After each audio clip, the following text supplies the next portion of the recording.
शाम के ठीक 6 बजे थे, लेकिन आसमान में ऐसा अंधेरा छाया हुआ था जैसे लग रहा था कि रात के 9 बज चुके हों। एक पुराना खटारा रिक्शा हिचकोले खाता हुआ पहाड़ी रास्ते पर चल रहा था। रिक्शा के अंदर केवल 2 लोग थे, एक रिक्शा वाला और दूसरा पिछली सीट पर बैठा आर्यन। आर्यन जो दिल्ली का एक खोजी पत्रकार था, रिक्शा से बाहर देख रहा था। बाहर रात की धुंध इतनी घनी थी कि 5 फीट दूर का पेड़ भी किसी भूतिया आकृति जैसा लग रहा था। अचानक रिक्शा एक जोरदार झटके के साथ रुक जाता है। लो भाई, तुम्हारा स्टॉप आ गया है। इससे आगे मेरा रिक्शा नहीं जाएगा, तुम्हें यही उतरना होगा। भाई साहब, लेकिन नक्शे के हिसाब से काली घाटी गांव अभी भी यहाँ से 4 किलोमीटर दूर है, और आप मुझे यहाँ बीच में डरावने जंगल में क्यों उतार रहे हो?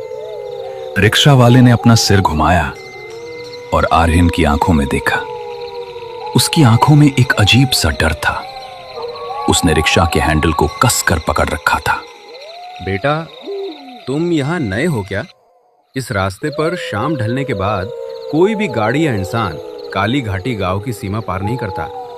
वो सामने जो पुराना बरगद का पेड़ देख रहे हो ना बेटा, उसके पार करते ही काली घाटी गांव का रास्ता शुरू हो जाता है। मेरा रिक्शा उस रास्ते से नहीं जाता। अरे तो भाई, मैं 4 किलोमीटर इस जंगल के रास्ते से इतनी रात को मैं क्या चल कर जाऊंगा क्या? और आपको डर किस बात का लग रहा है? इस रास्ते से क्या डाकू रहते हैं क्या?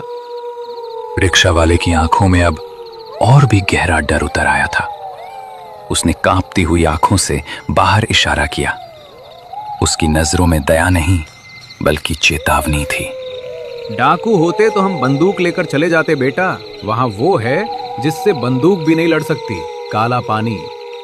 आर्यन को लगा ये ड्राइवर उसे डराने की कोशिश कर रहा है ताकि ज्यादा किराया मांग सके, या फिर ये स्थानीय अंधविश्वास है। उसने बहस करना ठीक नहीं समझा। उसने अपना भारी बैग हाथ में लिया और रिक्शे से नीचे उतर गया। ठीक है भैया, आपका बहुत बहुत धन्यवाद जो आप मुझे यहाँ तक छोड़ने के लिए आए।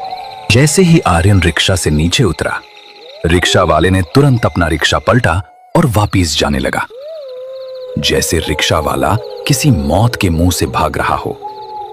देखते ही देखते रिक्शा वाला रिक्शा लेके उस अंधेरे धुंध में गायब हो गया। अब उस डरावने जंगल में अकेला सिर्फ आर्यन था। सामने घना जंगल और एक जानलेवा सन्नाटा। ठंड इतनी थी कि आर्यन की हड्डियां तक जम गई थीं। उसके बैग में जो टॉर्च थी वो उसने